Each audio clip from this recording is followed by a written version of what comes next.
Russia और Ukraine की लड़ाई क्या वाकई में दुनिया तीसरी जंग अजीम यानी वर्ल्ड वॉर के दहाने पर आ खड़ी है?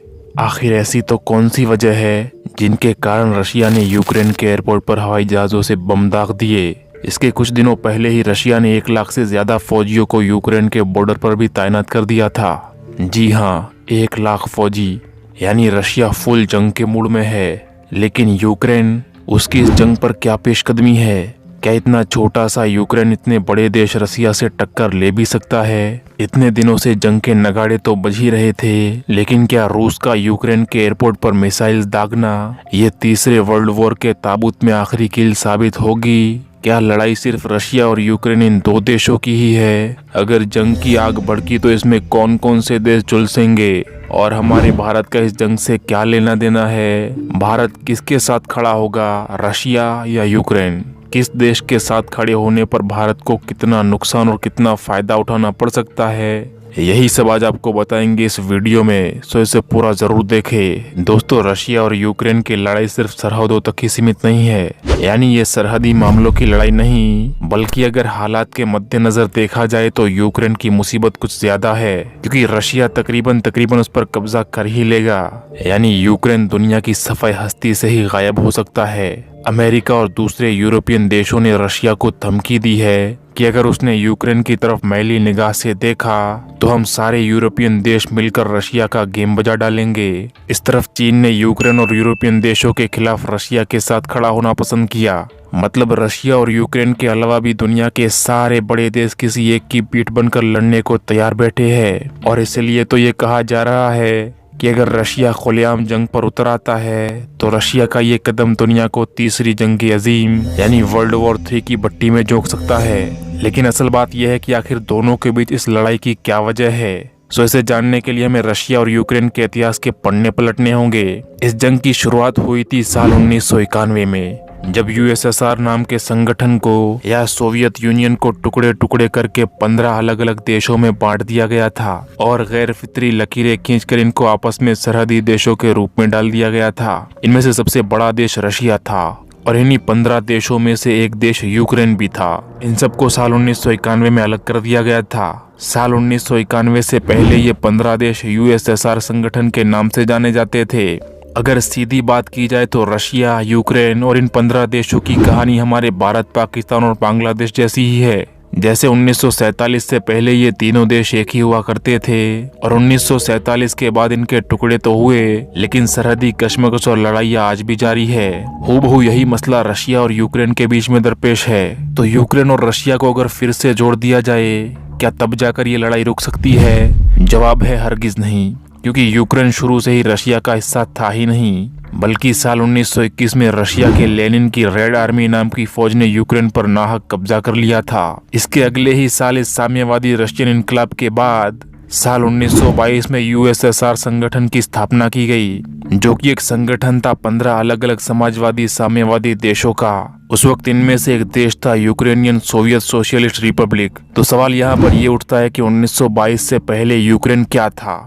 यूक्रेन एक आज़ाद देश था, लेकिन इसे अपनी आज़ादी सिर्फ 3 साल पहले ही मिली थी, साल 1918 में। लेकिन किससे आज़ादी मिली थी?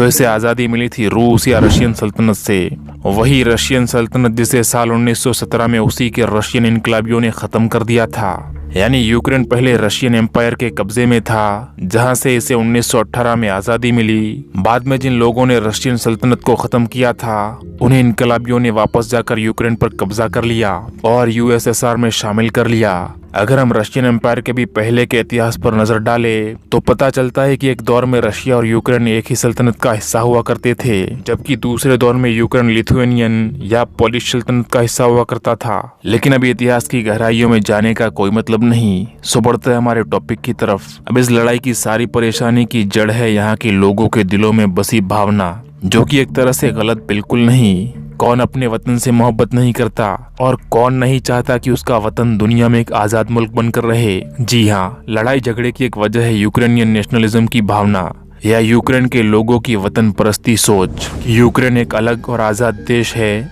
ये कोई ऐसी भावना नहीं है जो अचानक ही साल 1991 के बाद ही आ गई हो। यूक्रेनियन लोगों के अंदर ये वतन परस्ती, ये भावना काफी वक्त से रही है। अब दिलचस्प बात तो यही जानना है कि 1991 के बाद क्या हुआ था। जब सोवियत यूनियन के टुकड़े टुकड़े हुए तो यूक्रेन के कुछ लोगों ने चैन की सांस ली, क्योंकि उन्हें लगा कि अब सोवियत यूनियन से उनके देश को आखिरकार आजादी मिल गई है। इसलिए उन्होंने रशिया पर ध्यान देना छोड़ दिया और इस तरफ यूरोपियन देशों की तरफ दोस्ती और लेन देन करने के बारे में सोचना शुरू कर दिया और बाकी यूरोपियन देशों की तरह खुद के पैरों पर खड़ा होने की ठान ली। लेकिन यूक्रेन में दूसरी तरफ कुछ ऐसे लोग भी थे जिनके दिल में रशियन के लिए काफी मोहब्बत भरी हुई थी, जो अपने आप को रशियन ही समझते थे। उनका मानना था कि रशियंस और यूक्रेनियंस आमतौर पर एक जैसे ही है, दोनों ही स्लाविक नस्ल से ताल्लुक रखते हैं, दोनों के मजहब धर्म भी तकरीबन एक ही जैसे है, इसमें कोई बड़ा इत्तेफाक भी नहीं है। ज्यादातर दोनों क्रिश्चियन या ईसाई देश है और दोनों देशों के अंदर बाकी धर्मों की तादाद कमतर देखने को मिलती है। तो इन लोगों के लिए जो साल 1991 में हुआ वो देशों के बीच बंटवारे जैसा था। 1991 का बंटवारा इनके लिए काफी दुखद घटना के समान था। अब इसी दूसरे तबके के लोगों में से एक इंसान थे व्लादिमीर पुतिन। कुछ ही महीनों पहले पुतिन ने कहा था कि सोवियत यूनियन का बंटवारा एक बहुत ही दुखद मानवीय विपदा थी, क्योंकि इसी बंटवारे की वजह से 25 मिलियन यानी तकरीबन 2.5 करोड़ रशियन लोग रशिया से ही अलग हो गए और अपने अलग अलग 15 आजाद देशों में बंट गए। क्रेमलिन की वेबसाइट पर इसी से जुड़ा एक लंबा आर्टिकल भी डाला गया था, जिसमें पुतिन का कहना था कि यूक्रेन और यूक्रेन के लोग एक अहम हिस्सा है रशियन इतिहास और कल्चर का। यानी पुतिन यूक्रेन को रशिया का हिस्सा मानते हैं। लेकिन यूक्रेन के लोगों का क्या, वो क्या समझते और क्या चाहते हैं? सब जो पूर्वी यूक्रेन में रहने वाले लोग हैं, जो हिस्सा रशिया के बॉर्डर के करीब है, वहाँ के ज्यादातर लोग रशिया के हामी और मददगार है, यानी उनके दिलों में रशिया के लिए मोहब्बत है। लेकिन अगर बात की जाए पूरे यूक्रेन देश की, तो यहाँ के ज्यादातर लोग यूक्रेन को यूरोपियन यूनियन का हिस्सा बनाने की मांग रखते हैं, यानी एक आजाद और मजबूत देश बने रहने के हक में है। और ये सिर्फ यूक्रेन के लोगों की सोच नहीं है, बल्कि यूक्रेन के जो नेता है, जो पॉलिटिशियंस है, वो भी दो ग्रुप्स में बटे हुए हैं। एक ग्रुप है प्रो यूरोपियन यूनियन और दूसरा ग्रुप है प्रो रशिया। अगर आंकड़ों के आधार पर बात की जाए तो अप्रैल 2017 में एक आंकलन किया गया था, जिसके हिसाब से यूक्रेन के 53% लोग यूक्रेन को यूरोपियन यूनियन में शामिल करवाने का इरादा रखते हैं और 46% लोग नेटो में शामिल होने के पक्ष में है। ये नेटो एक गठबंधन है अमेरिका और यूरोपियन देशों के बीच में, यानी आप कह सकते हैं कि ये रशिया के खिलाफ है। इसी तरह के एक और आंकलन के हिसाब से 27% यूक्रेनियंस इसे नेटो संगठन या गठबंधन में शामिल करने के खिलाफ है। बाकी बचे लोगों की इस पर कोई खास राय नहीं है, यानी अंदाजन 20 या 25% लोग होंगे जो रशिया के साथ खड़े होंगे और उसमें शामिल भी होना चाहते होंगे। ऐसा हो भी सकता है और नहीं भी। 1 मई 2004 यूरोपियन देशों के लिए एक बड़ा ऐतिहासिक दिन था। ये वो दिन था जिस दिन यूरोपियन यूनियन संगठन में 10 नए देश शामिल हो गए, जिनमें इस्टोनिया, चेक Republic, Cyprus, Latvia, Hungary, Lithuania, Malta, Poland, Slovakia और स्लोवेनिया शामिल थे। दिलचस्प बात यह है कि इन देशों में से 8 देश फॉर्मर कम्युनिस्ट कंट्रीज थी, यानी ये देश पहले या तो सोवियत रूस का, रशिया का हिस्सा हुआ करते थे या उसके प्रभाव में आते थे, यानी रशियन पावर के जेर असर हुआ करते थे। ऐसे कुल 3 देश थे जिन्हें बाल्टिक कंट्रीज कहा जाता था, एस्टोनिया, लाटविया और लिथुआनिया। अगर आप नक्शे पर देखोगे तो इन देशों की बॉर्डर भी, सरहदें भी रशिया से ही मिलती है और ये सरहदें जहाँ पर एक दूसरे देशों से मिलती है वो हिस्सा काफी पेचीदा है, क्योंकि ये सारे देश न सिर्फ यूरोपियन यूनियन का हिस्सा है बल्कि नेटो संगठन का भी हिस्सा है। नेटो का पूरा नाम है नॉर्थ अटलांटिक ट्रीटी ऑर्गेनाइजेशन और ये एक फौजी गठबंधन है। मतलब कि अगर नेटो संगठन में शामिल किसी भी देश के खिलाफ कोई जंग छिड़ती है या अगर किसी भी नेटो देश के खिलाफ हमला किया जाता है तो बाकी सारे नेटो देश उस एक देश की हिफाजत के लिए आगे आएंगे, अपनी फौज और हथियार से उस देश की मदद करेंगे जिस नेटो देश पर हमला हुआ है। मुख्य अमेरिका और यूरोपियन देश इस नेटो का हिस्सा है और इसकी अगुवाई भी वही लोग किया करते हैं। अब इस तरफ दूसरा जो फौजी संगठन है दुनिया के पूर्वी इलाके का, उसका नाम था वॉर्सो पैक्ट। लेकिन जब 1991 में सोवियत यूनियन के टुकड़े हुए तो वॉर्सो पैक्ट को भी बिखेर दिया गया, लेकिन नेटो आज तक बरकरार रहता है और कुल मिलाकर 30 देश इस नेटो संगठन का हिस्सा है। अगर देखा जाए तो रशिया नेटो के कुछ देशों के घेरे के अंदर है, रशिया के पश्चिम की तरफ नेटो के यूरोपियन देश मौजूद है, तो दूसरी तरफ रशिया के दक्षिण पश्चिम में जापान तैनात है, जो कि खुद एक बड़ा नेटो संगठन का हिस्सेदार है। बल्कि जापान तो G7 और कोड ग्रुप का भी एक हिस्सा है। रशिया की ऊपर वाली सरहद का एक बड़ा हिस्सा फिनलैंड से भी मिलता है। अब फिनलैंड हालांकि एक एक्टिव मेंबर नहीं है नेटो का, लेकिन नेटो के लेड ऑपरेशन का मददगार जरूर बनकर रहा है। और इन्हीं देशों के बीच में एक देश यूक्रेन भी है। यूक्रेन की सरहद का काफी लंबा हिस्सा रशिया से ही मिलता है। अब यूक्रेन भी अगर नेटो का हिस्सा बन जाएगा तो जाहिर है इससे रशिया पर दबाव बढ़ेगा ही, क्योंकि वो पहले ही चारों तरफ से यूरोपियन यूनियन और नेटो संगठन देशों से घिर चुका है। अब ये कोई यूं ही अचानक पैदा हुआ मामला नहीं है, क्योंकि साल 1997 में नेटो यूक्रेन कमीशन बनाया गया था ताकि यूक्रेन और नेटो एक दूसरे के पार्टनर बन सके। इसके तकरीबन 10 साल बाद 2008 में यूक्रेन ने ये कहा कि क्यों ना अब हम इस दोस्ती को रिश्ते में बदल दे। उसी दौर में नेटो दूसरे देशों को अपने अंदर शामिल होने का मौका दे रहे थे। सो यूक्रेन की ख्वाहिश थी कि वो भी नेटो का हिस्सा बन जाए। यूक्रेन के अलावा जॉर्जिया ने भी नेटो में शामिल होने की ख्वाहिश जाहिर की थी। इसे सुनकर नेटो संगठन के बाकी देश काफी खुश हो गए। वो इस पर हामी भर रहे थे कि हमें भी यूक्रेन को अपने नेटो संगठन का हिस्सा बना लेना चाहिए, लेकिन इसके लिए उन्हें सारी शरायती और कार्यरीति पूरी करनी होगी। तो नेटो की तरफ से यूक्रेन और जॉर्जिया को कहा गया कि वो नेटो में शामिल होने के लिए नेटो मेंबरशिप एक्शन पर काम करना शुरू कर दे। साल 2017 में यूक्रेन की संसद ने एक विधान पास किया जिसमें कहा गया कि नेटो की मेंबरशिप यानी नेटो की सदस्यता लेना यूक्रेन देश का एक प्रमुख उद्देश्य है यूक्रेन की फॉरेन सिक्योरिटी पॉलिसी का। उसके बाद अभी कुछ महीनों पहले 16 दिसंबर 2021 को एक मीटिंग होती है यूक्रेन के प्रधानमंत्री और नेटो के चीफ के बीच में ब्रसेल्स के अंदर। इस मीटिंग में यूक्रेन एक और बार अपनी ख्वाहिश जाहिर करता है कि वो थोड़े ही वक्त में नेटो संगठन में शामिल हो जाएगा, चाहे रशिया उसकी कितनी भी मुखालिफत कर ले। अब आप ये जानते ही है कि रशिया पहले ही इस चीज को लेकर अपनी मुखालिफत दिखा चुका है। इसके बाद रशिया के पीएम पुतिन ने अमेरिका के पीएम जो बाइडेन से एक वीडियो मीटिंग करी। 13 दिसंबर को पुतिन ने ब्रिटिश के प्रधानमंत्री बोरिस जॉनसन से बात की। 14 दिसंबर को फ्रांस के प्रेसिडेंट इमानुएल मैक्रोन से बात करी और फिनलैंड के पीएम से भी बात की। और रशिया ने एक डिमांड इन सबके सामने रखी है कि आप सब हमें ये गारंटी दे दो कि यूक्रेन नेटो संगठन का हिस्सा नहीं बनेगा। लेकिन रशिया की इस धमकी का नेटो पर शायद कोई गहरा असर नहीं पड़ा। रशिया की धमकी के जवाब में नेटो ने कहा कि यूक्रेन एक स्वतंत्र देश है जो खुद फैसले कर सकता है। यूक्रेन को अपनी खुद की आज़ादी है, ये उसका फैसला होगा कि वो नेटो का देश बनना चाहे या ना बनना चाहे। यानी नेटो का साफ साफ यही कहना था कि जब नेटो और यूक्रेन एक दूसरे से जुड़ने के लिए राजी है, तैयार है, तो फिर रशिया इसमें दखल अंदाजी क्यों कर रहा है? भला रशिया को इससे क्या तकलीफ है? यानी ये तो साफ साफ लफ्जों में रशिया के प्रेसिडेंट पुतिन की बेइज्जती थी। और इतने बड़े सुपर पावर देश के पावरफुल प्रेसिडेंट को उल्टा जवाब देना ये किसी छोटे से बच्चे को लॉलीपॉप पकड़ाने जैसा काम हरगिज नहीं, बल्कि ये तो वैसा ही है जैसे किसी सोते हुए बालू को उंगली करना। लेकिन मधुमक्खियां चाहे जितनी कोशिश कर ले, वो अपने शहद के छत्ते को बालू से हरगिज नहीं बचा सकती। नेटो के इस बयान पर पुतिन ने भी जवाब दिया कि या तो तुम लोग सीधे सीधे मेरी बात मान लो, वरना अपनी बात मनवाने के सैकड़ों तरीके मुझे भी आते हैं। अब जैसा कि मैंने पहले आपको बताया था कि पूर्वी यूक्रेन का जो हिस्सा रशिया की सरहद से जुड़ा हुआ है, वहाँ पर ज्यादातर प्रो रशिया लोग रहते हैं और यूक्रेन का ये हिस्सा अक्सर यूक्रेन से अलग होकर रशिया में शामिल होना चाहता है। तो सरहद के उस पार से रशिया भी वहाँ के लोगों की मदद करने लगा है। यूक्रेन का जो हिस्सा रशिया के करीब है, वहाँ पर 2 खित्ते या 2 इलाके हैं, एक डोनेट्स्क इलाका और दूसरा लुहांस्क का इलाका। इन्हीं 2 इलाकों में रशिया जंग शुरू करने लगा है।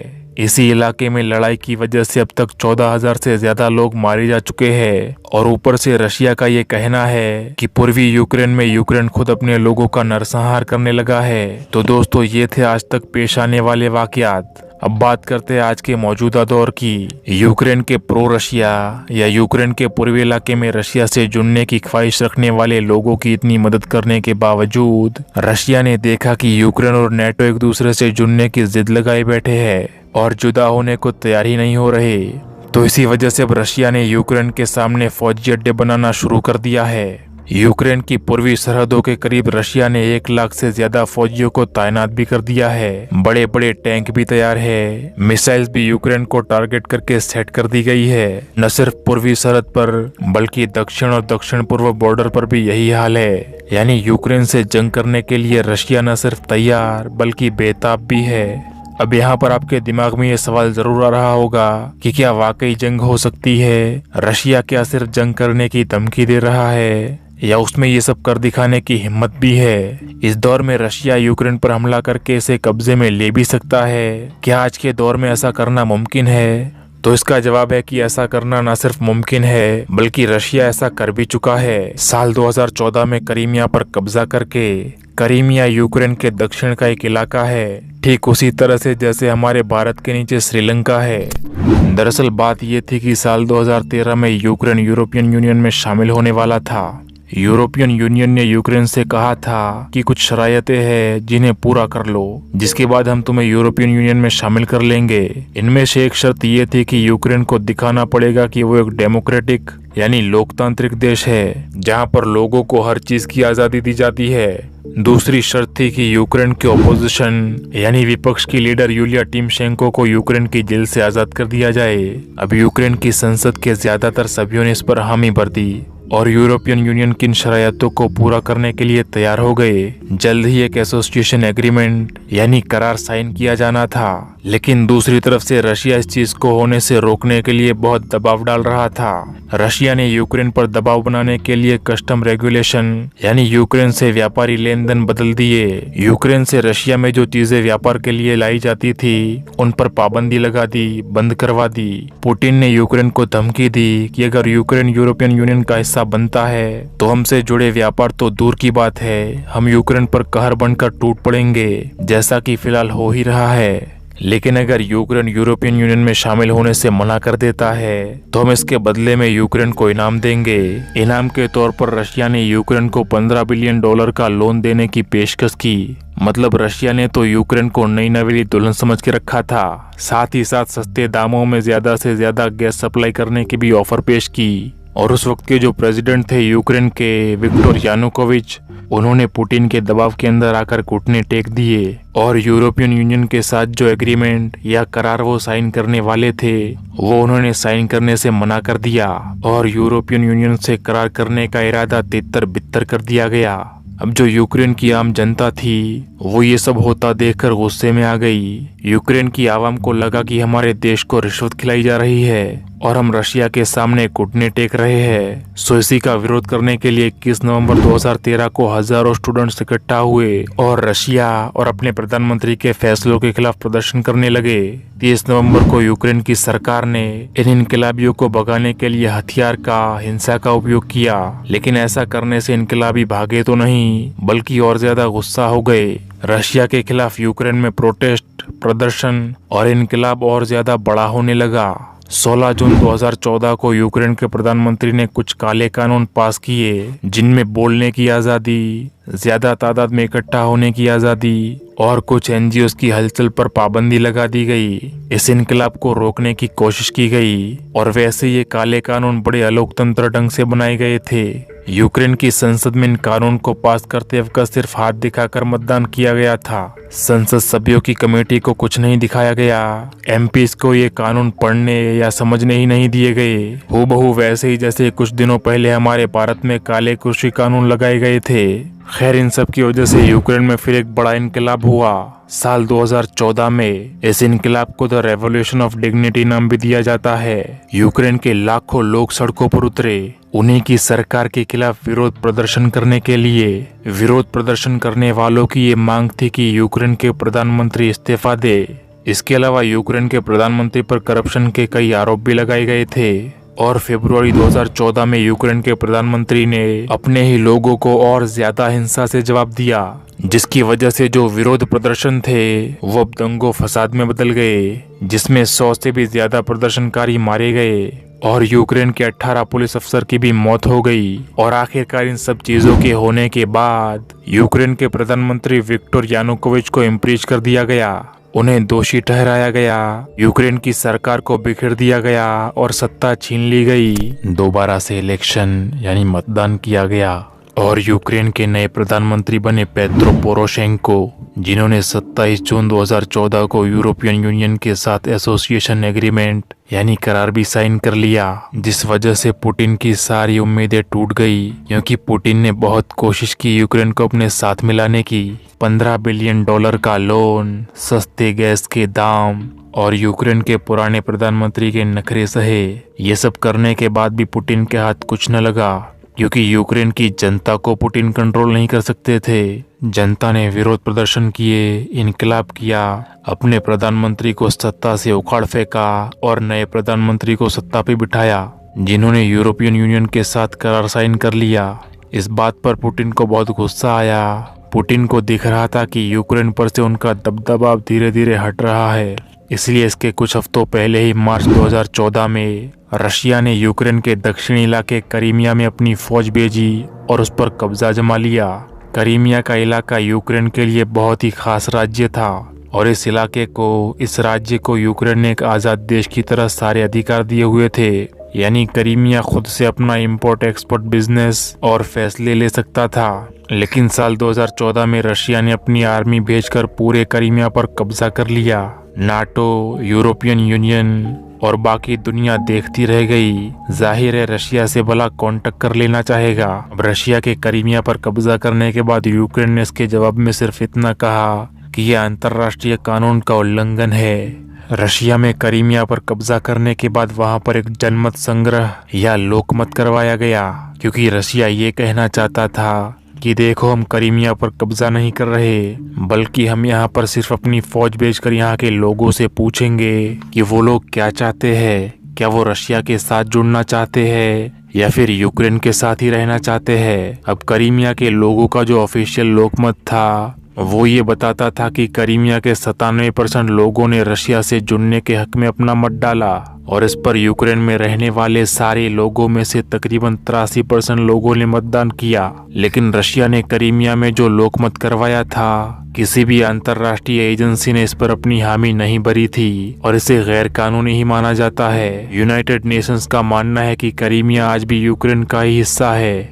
इसके अलावा एक और तथ्य है कि साल 2014 के मई महीने में एक यूक्रेनियन न्यूज वेबसाइट ने यह दावा किया था कि रशियन प्रधानमंत्री की मानवाधिकार धारा की वेबसाइट ने गलती से क्रीमिया में हुए लोकमत का असली रिजल्ट अपनी वेबसाइट पर डाल दिया था, जिन रिजल्ट्स को बाद में रशिया के द्वारा तुरंत ही हटा दिया गया था। इन रिजल्ट्स में ये देखा गया था कि पूरे यूक्रेन के सिर्फ 40% लोगों ने ही मतदान किया था और इनमें से भी सिर्फ आधे लोगों ने रशिया से जुड़ने के हक में अपना वोट डाला था। यूक्रेन पर कब्जा करने के बाद रशिया ने यूक्रेन और क्रीमिया के बीच लोहे के बड़े बड़े तारों से एक सरहद जैसी आड़ बना डाली, यानी यूक्रेन से क्रीमिया को महफूज कर लिया और आज की तारीख तक ये क्रीमिया का हिस्सा रशिया के ही कब्जे कंट्रोल में है। यूक्रेन के प्रधानमंत्री वोलोडिमिर ज़ेलेंस्की ने कहा है कि क्रीमिया यूक्रेन का एक अटूट हिस्सा है और यूक्रेन की हमेशा ये कोशिश रहेगी कि वो अपने इस हिस्से को रशिया से वापस हासिल कर ले। लेकिन वहीं पुतिन का ये मानना है कि ये रशिया का ही हिस्सा है। यानी कुल मिलाकर अगर बात की जाए तो यूक्रेन,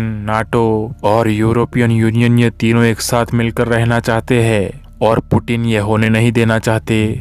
और हैरत की बात तो यह है कि रशिया को अपने किसी भी काम पर कोई अफसोस ही नहीं, बल्कि पुतिन को तो लगता है कि वो अपनी जगह एकदम सही है। क्रीमिया पर कब्जा कर लेना, यूक्रेन में प्रो रशिया बागियों को सपोर्ट करना, उनकी मदद करना, वहां अपने फौजी अड्डे कायम करना, यहाँ तक कि रात दिन उस पर हमले भी करना। इतना सब कुछ करने के बाद भी रशिया ऊपर से ये कहता है कि नाटो और यूरोपियन यूनियन हमें चारों तरफ से घेर रहा है, इसलिए हम ये सब कर रहे हैं। यानी रशिया हरगिज नहीं चाहता कि यूक्रेन उससे निकलकर यूरोपियन देशों के अंदर चला जाए। इसलिए फिलहाल तो रशिया ने यूक्रेन पर हमले करना भी शुरू कर दिया है। यूरोपियन यूनियन ने भी और नाटो ने भी यूक्रेन की मदद करने से मना कर दिया है। जानते हैं क्यों? इसकी बहुत सारी वजह है, लेकिन 2-3 सबसे बड़ी वजह है जिनको नजरअंदाज हरगिज नहीं किया जा सकता। एक वजह तो ये कि रशिया की आर्मी पावर और हथियार बहुत ज्यादा खतरनाक है। अगर सारे यूरोपियन देश मिल भी जाए तब भी रशिया के नाक में नकेल डालना लगभग नामुमकिन है। और रशिया पर हमला करना ये तो वैसा ही है जैसे अपने पैरों पर कुल्हाड़ी मारना। लेकिन यूरोपियन देशों को जो असल डर सता रहा है वो है चाइना। जी हाँ, यूरोपियन देशों में से कोई भी अगर रशिया की तरफ कंकर फेंक कर भी मारता है तो इसके जवाब में उसे चाइनीज बम मिलेगा। अरे हाँ, ये तो मजाक था, लेकिन दर हकीकत में कुछ ऐसा ही है। चाइना ये इंतजार करके ही बैठा है कि कब कोई यूएन देश रशिया पर हमला करे और कब उसे इस जंग में कूदने का मौका मिले। और अगर चीन भी, चाइना भी इस जंग में कूद पड़ता है तो फिर समझ लीजिए कि तीसरी जंग अजीम यानी वर्ल्ड वॉर 3 होना तय है। यूरोपियन यूनियन और नाटो का यूक्रेन की मदद ना करने के पीछे यही वजह है कि अगर हमने यूक्रेन को बचाने के लिए रशिया पर हमला किया तो फिर चीन भी इस जंग में कूद पड़ेगा और फिर उसके बाद जापान कूदेगा, फिर उत्तर कोरिया और फिर धड़ाधड़ वर्ल्ड वॉर भी शुरू हो जाएगा। खैर, अब बेचारा यूक्रेन रशिया के सामने अकेला डटा हुआ है, देखते हैं आगे क्या होता है। लेकिन अल्लाह से दुआ है कि वो मासूम और बेकसूर लोगों को इस जंग की हौलनाकियों से महफूज रखे, बचाए रखे। अगर आप जानना चाहते हैं कि चाइना, रशिया और उत्तर कोरिया की दोस्ती, रिश्ते, इनके यूरोप से झगड़े और मसले कहां से और कैसे शुरू हुए, तो डिस्क्रिप्शन में दी गई हिस्ट्री ऑफ चाइना की प्लेलिस्ट पर क्लिक करें। और इसके अलावा दुनिया की एक बहुत बड़ी सल्तनत उस्मानिया या ओटोमन एम्पायर कैसे वजूद में आया और कैसे खत्म हुआ, इसकी लिंक भी डिस्क्रिप्शन में दे दी गई है। मिलते हैं अगले वीडियो में, तब तक के लिए अल्लाह की अमान में रहे। अस्सलाम वालेकुम।